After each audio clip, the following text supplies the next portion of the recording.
In the summer of 2015, Europe's borders dissolved under the weight of human movement. More than 1 million people crossed into the European Union that year, arriving by rubber dinghy on Greek islands, walking north through the Balkans, pressing against fences in Hungary. They came from Syria's civil war, from Afghanistan, from Eritrea and Iraq. The images define the season. Bodies on Turkish beaches, crowds at Budapest's Kaleti station, families sleeping on train platforms across Central Europe. Angela Merkel spoke 4 words that echoed across the continent. Wir schaffen das. We can do it.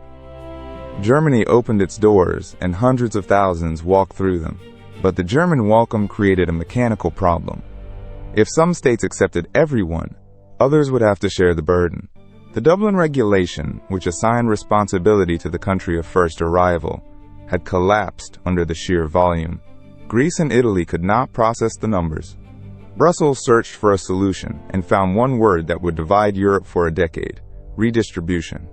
The European Commission proposed mandatory quotas, a formula that would take asylum seekers from overwhelmed frontline states and distribute them across all member nations, according to population, economy, and capacity.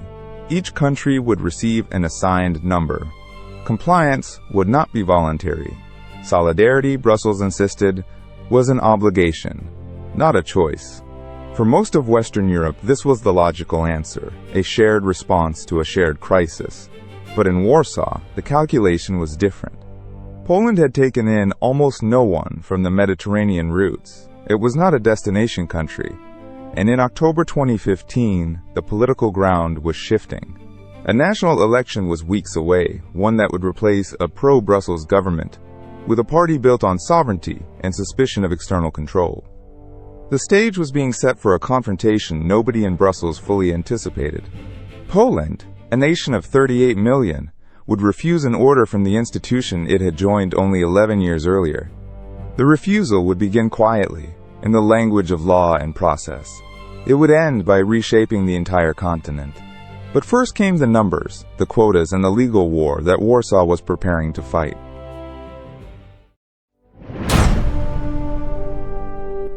On September 22, 2015, the Council of the European Union voted. The relocation scheme would move 120,000 asylum seekers from Greece and Italy across the bloc. Poland's assigned share was roughly 7,000 people, part of a broader commitment that ultimately reached around 600 under the binding mechanism. The vote passed by qualified majority, overriding the objections of Hungary, the Czech Republic, Romania, and Slovakia. Poland's outgoing government had actually voted yes. That agreement would not survive the month. On October 25, 2015, Polish voters elected Law and Justice, giving the party an outright majority in the Sejm.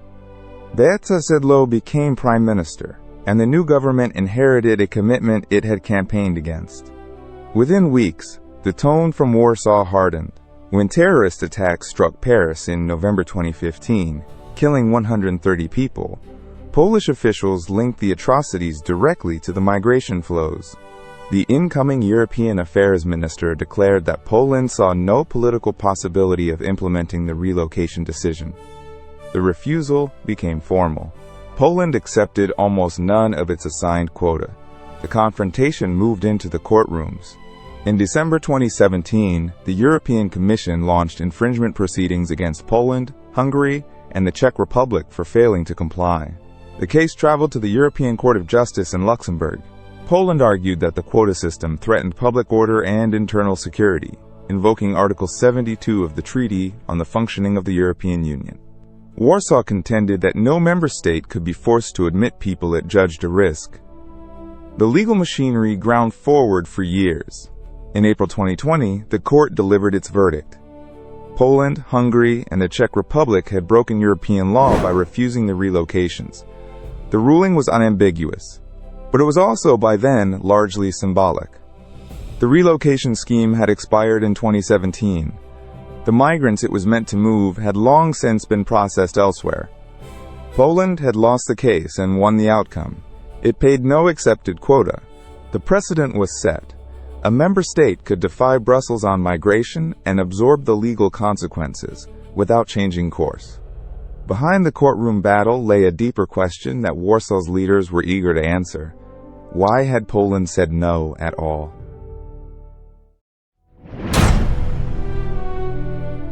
To understand Poland's refusal, you must look past the courtrooms and into the country's memory. Poland is not, historically, a place people arrive. It is a place people leave. For 2 centuries, immigration defined the national experience.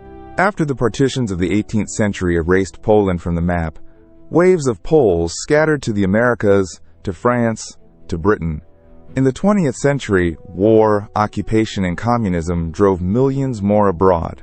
When Poland joined the European Union in 2004, roughly 2 million citizens moved west within a few years, working in London kitchens and Dublin construction sites.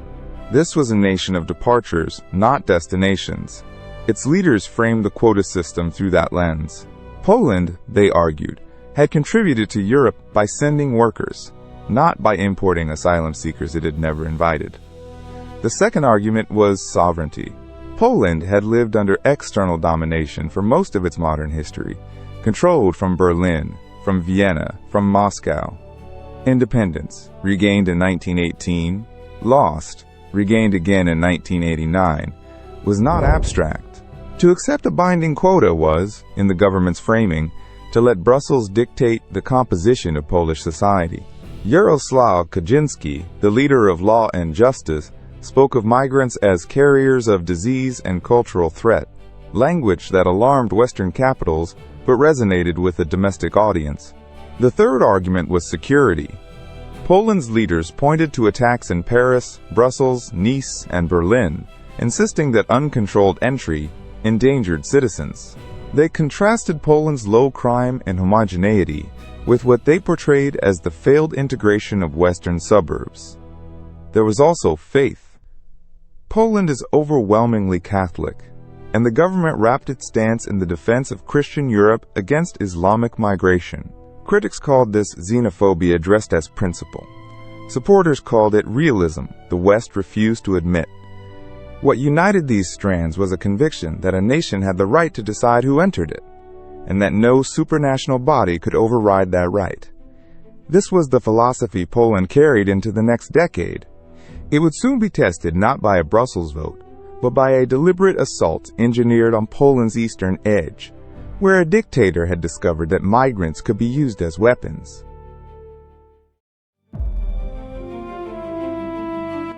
In the summer of 2021, an unusual traffic pattern appeared over Minsk.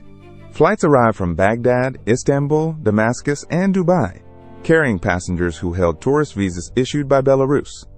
Travel agencies advertised packages.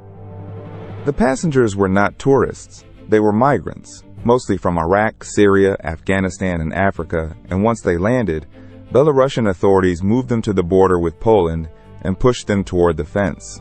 The European Union called it what it was, a hybrid attack. Alexander Lukashenko, the Belarusian dictator, had been sanctioned by Brussels after crushing protests and forcing down a passenger jet to arrest a journalist. His retaliation was human. He would flood the EU's eastern frontier with people, weaponizing migration to destabilize Poland and punish the bloc. The numbers climbed through the autumn. Thousands massed in the forests along the border, trapped in a freezing no-man's land between Belarusian guards who would not let them retreat and Polish forces who would not let them pass. Temperatures dropped below zero. People died in the woods, of hypothermia, of exhaustion. Aid groups counted the bodies.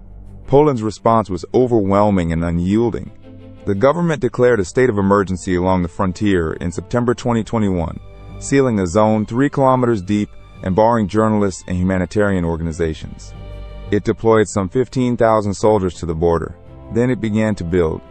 A steel barrier, 5.5 meters high and stretching more than 180 kilometers along the Belarusian frontier, rose through 2022 at a cost exceeding 350 million euros, later reinforced with electronic sensors and cameras.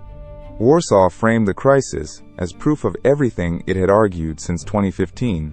This was not spontaneous human tragedy, it insisted, but engineered aggression, and only a hard border could stop it. The pushbacks, the wall, the exclusion zone. all became instruments of national defense. To Poland's government, the forest was a front line, and the migrants, however desperate, were ammunition fired by a hostile regime. But the images escaping the woods, of children in the cold, of bodies recovered from swamps, reached Western capitals and human rights organizations. And they were horrified. Condemnation was coming, and it would be loud.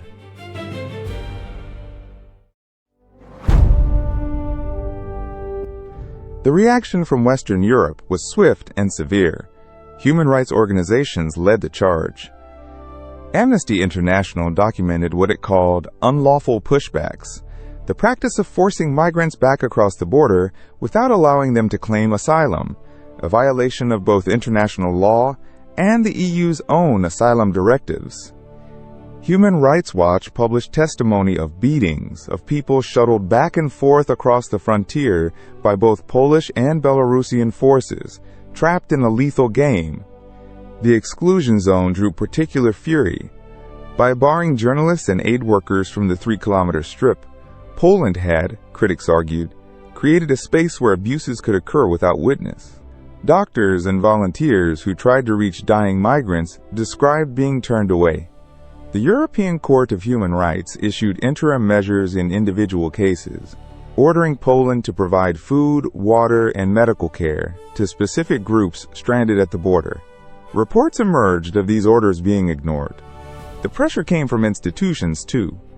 Members of the European Parliament demanded investigations. NGOs filed legal complaints.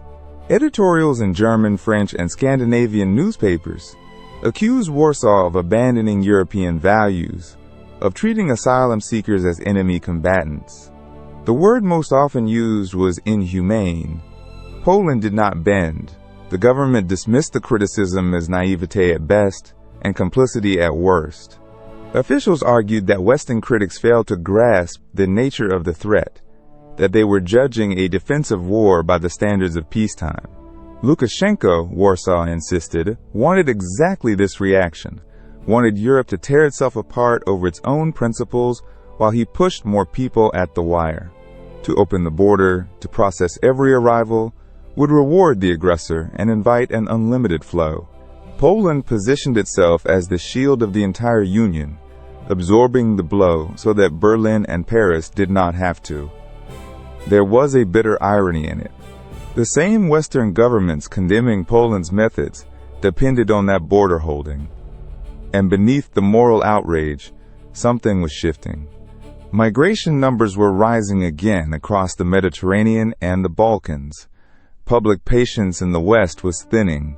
The politicians who denounced Poland in 2021 were watching their own voters turn. The condemnation was loud, but it would not last. The tide was about to turn.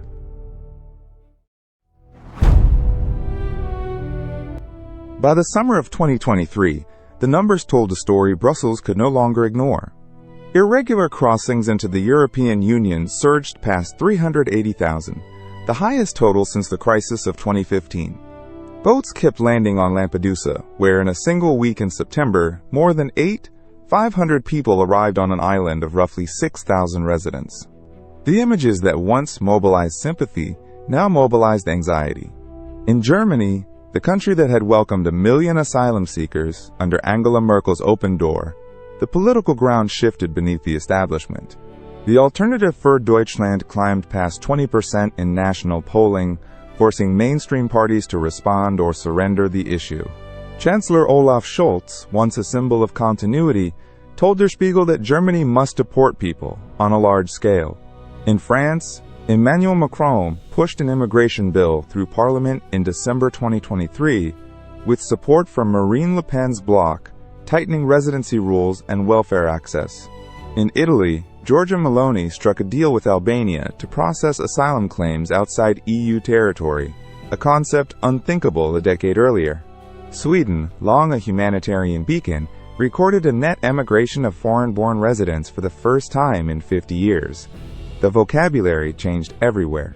Politicians who had denounced walls now spoke of controlled migration, external processing, and return hubs.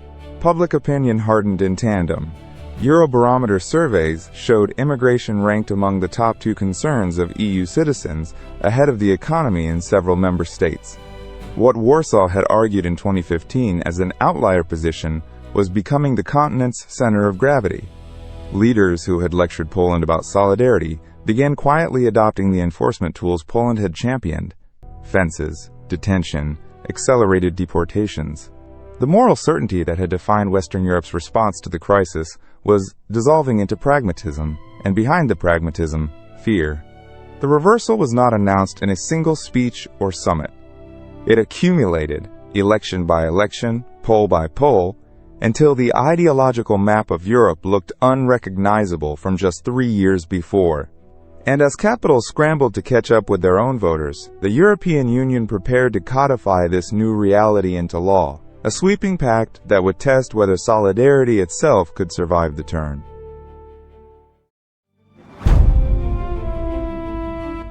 In April 2024, after nearly a decade of negotiation, the European Parliament approved the Migration and Asylum Pact, 10 interlocking regulations meant to end the chaos of ad hoc responses.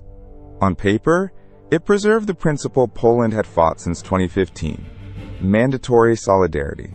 But the fine print told a different story. Member states unwilling to accept relocated migrants could instead pay roughly €20,000 per person they declined, or contribute equipment and personnel to border operations. The obligation remained. The coercion softened into a menu of choices. Just as significant were the new border procedures. The pact introduced mandatory screening at external frontiers, accelerated asylum assessments within 12 weeks, and a crisis mechanism, allowing states to suspend normal rules during surges or instrumentalize migration, precisely the scenario Poland had faced on the Belarus border in 2021. These were provisions Warsaw had demanded for years while being condemned for demanding them. The architecture of the pact was, in substance, a vindication of the arguments Poland had made in isolation. Yet even the diluted solidarity clause proved unacceptable. In October 2024, Donald Tusk, the pro-European centrist who had campaigned as the anti-populist antidote to the previous government, declared that Poland would not implement the relocation mechanism. This was extraordinary. Tusk had once served as president of the European Council, the very institution driving the pact. His government suspended the right to asylum along the eastern border, and won quiet acceptance from a commission that, years earlier, had taken Poland to court. The consensus that Warsaw could be isolated had collapsed. Hungary and Slovakia joined the rejection. The pact's cracks widened into a pattern. The law existed, but enforcement of its most ambitious element, forced redistribution, remained fiction. What survived was the enforcement half, the border half, the deterrence half. Europe had negotiated for 9 years and arrived, almost precisely, at the position a single member state had staked out in 2015. The philosophical defeat of mandatory relocation was now embedded in European law, disguised as compromise. And beyond the pact's text, individual nations were moving faster still, rewriting their own rules, closing their own doors, building a new continental default, one deportation order at a time.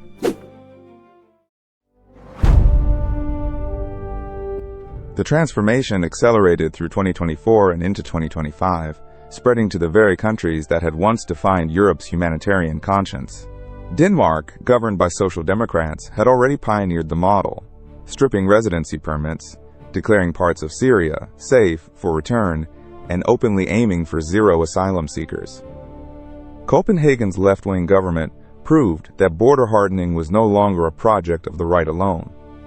The Netherlands followed with a government that declared the strictest asylum regime ever, seeking an opt-out from EU migration rules and announcing plans to deport dual nationals convicted of crimes. Sweden went further still, offering migrants up to €34,000 to leave voluntarily and reporting, in 2024, more people departing than arriving. The nation that had accepted more asylum seekers per capita than almost any other now measured success by subtraction. Germany, the epicenter of 2015's welcome culture, reintroduced controls on all 9 of its land borders in September 2024, suspending, in practice, the Schengen free movement that had been Europe's proudest achievement. After a series of attacks, Berlin began deportation flights to Afghanistan, negotiating with a Taliban government it did not recognize. By early 2025, following February elections, the incoming coalition promised to reject asylum seekers at the border outright. Finland passed a law permitting pushbacks at its Russian frontier. Austria suspended family reunification. Even France and Belgium tightened detention and return procedures. The tools were identical to those Poland had deployed and been condemned for: walls, fences, states of emergency, accelerated deportation, external processing. The rhetoric of 2015, solidarity, shared responsibility, moral duty, had not vanished, but it now operated beneath a harder logic of control. What had been the Polish exception became the European rule. The map that once isolated Warsaw now showed Warsaw at the center. This was the question the film had circled from the beginning. Was Poland a prophet who saw the future, or simply the first to abandon a consensus that was always fragile? The answer would shape not only migration policy, but Europe's understanding of itself, its founding promises of open borders and collective duty. And on that question rested a final reckoning, whether being first meant being right.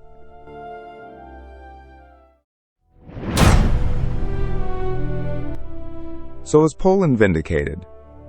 The evidence is difficult to dismiss. In 2015, Warsaw stood nearly alone, threatened with fines, dragged before the European Court of Justice, denounced as a violator of European values. A decade later, the policies it championed, strict external borders, rejection of forced relocation, accelerated deportation, external processing, had become the operating logic of the continent.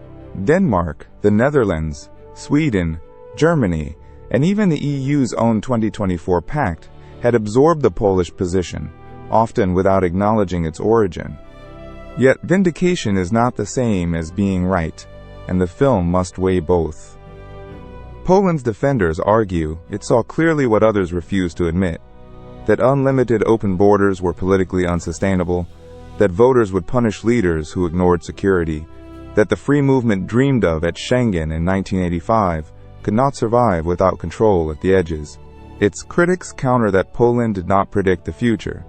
It helped create it, normalizing pushbacks and detention until the unthinkable became routine at a documented human cost. Along the Belarus frontier, dozens died in the forests. In the Mediterranean, the death toll passed 30,000 over the crisis decade. The hardened border saved some order and extinguished some lives. Both are true, and something else was lost that no statistic captures. The European project was built on two promises: free movement within, shared responsibility for those who arrive. The first now frays under reintroduced border checks. The second has been reduced to a cash payment of 20,000 euros to look away. The Europe of 2025 is more secure and less generous, more united in method and more divided in spirit than the Europe of 2015. Whether that is triumph or tragedy depends on where one stands, in a Warsaw ministry, an Amsterdam polling booth, or a forest on the eastern edge. What is beyond dispute is the direction. The arguments once condemned are now consensus. The walls once scandalous are now standard. The nation once isolated now sits at the center of the map it redrew. Whatever verdict history renders on the cost, the past is unmistakable. Europe followed the road Poland built.